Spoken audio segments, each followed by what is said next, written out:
Hi hello, कसे आहात मंडळी? सर्व मजेत ना? तर स्वागत आहे तुमचं लाईफ ऑफ आय विसावी मम्मा त्या चॅनलवरती. तर संपला ना श्रावण? हो, तुम्हाला समजलेच असेल. आता श्रावण संपल्यामुळं आज आम्ही अंडी आणली होती आणि अंड्यासाठी लागणाऱ्या मसाल्याची तयारी पण चालू होती.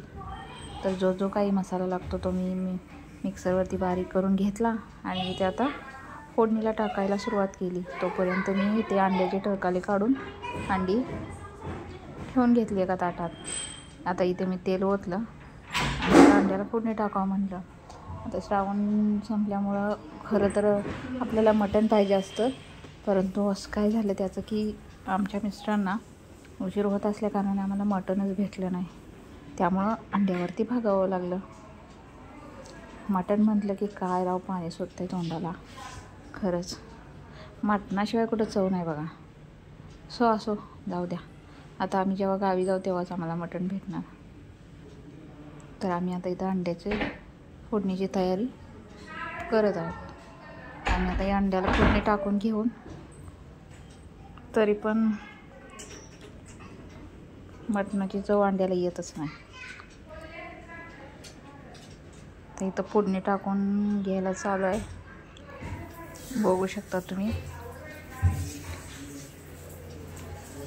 आता इथं मसाला आता असंच भाजून घ्यायचा जोपर्यंत त्याला तेल सुटत नाही. ऑलरेडी आपण तेल वाचलेच असतं, परंतु तो मसाला भाजून जे तेल सुटतं ना तेव्हा खरा मसाला भाजला असं म्हणायचं.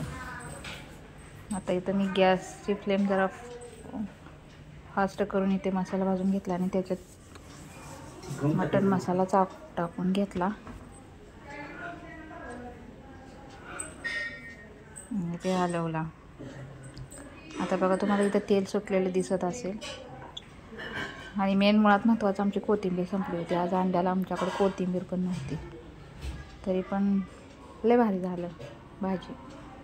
इथं मी गरम मसाला टाकून घेतला थोडा, जेणेकरून आपल्या भाजीला थोडीशी चव येईल. लय भारी लागतं गरम मसाला टाकून घेतल्यानंतर. आपल्या कोणत्याही भाजीत वापरू शकता तुम्ही गरम मसाला, लय भारी भाजीला चव येते.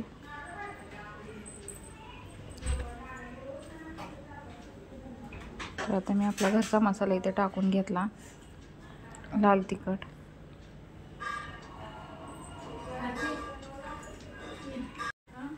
आणि इथं तो पण मसाला मी असा परतला बघा. आपला घरचा मसाला टाकल्यानंतर आपल्या भाजीला लय भारी कलर सुटते बघा. आणि मी असा अंड्याला असं खापी करून घेतल्या, जेणेकरून आपल्या अंड्यामध्ये पण पूर्ण तो मसाला असा शोषला जाईल. त्यामुळे आपलं अंडं भारी लागतं चवीला. असं मी सगळे अंडी टाकून घेतल्याशी खापी करून मस्त असं भाजी.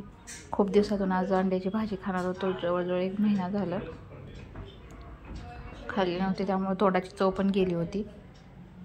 आज लय भारी बेत वाटला बघा. मी आता अंडे अशी परतून घेतली.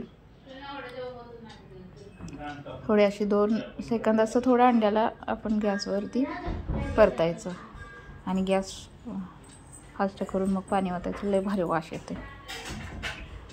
तर आता थोड्या वेळ मी असं ठेवून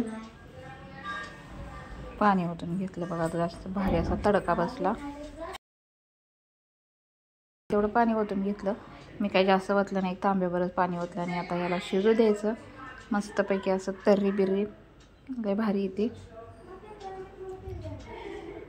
तर बघा, आता पाणी ओतलं, शिजायला ठेवलं. ती कोथिंबीर नसल्यामुळे जरा वेगळं दिसतंय, पण काय भाजी झाली राव लय भारी. आता चवीनुसार तुम्ही मीठ पण टाकू शकता ह्याच्यात बघा. आता ह्याला उकळत ठेवायचं. उकळून थोडा उशीर घेतलं की बघा आता अशी भाजी तयार होते. का भारी तरी आली राव, लय भारी दिसते बघा. कसली भारी दिसायला लागली भाजी, बघूनच असं खाऊ वाटायला लागले याला. तर ह्याच्याबरोबर गरमागरम चपाती पण किंवा भाकरी पण, तुम्हाला जे आवडेल ते बघा. भाजी बघा एकच नंबर झाली. आणि आम्ही आता इथे काय आणलं तर चिकन बिर्याणी पण आणली होती, खाऊ वाटली खूप दिवसातून. आणि बघा इथं अंड्याची भाजी वाढल्यावर राव काय दिसते राव, लय भारी. त्याला बघितलं तोंडाला चव सुटेल अशी भाजी झाली होती बघा. तर आता आम्ही इथं चिकन बिर्याणी पण आणली होती. चिकन बिर्याणी परत ताव मारला, त्याच्यावर बरोबर कांदा, त्याच्यात दही बी लय भारी लागलं राव. आणि इथं सगळं आमचं खाऊन झालं की मी भांडी पण घासून घेतली आणि माझं काम संपवून टाकलं. तर कसा वाटलं ब्लॉग?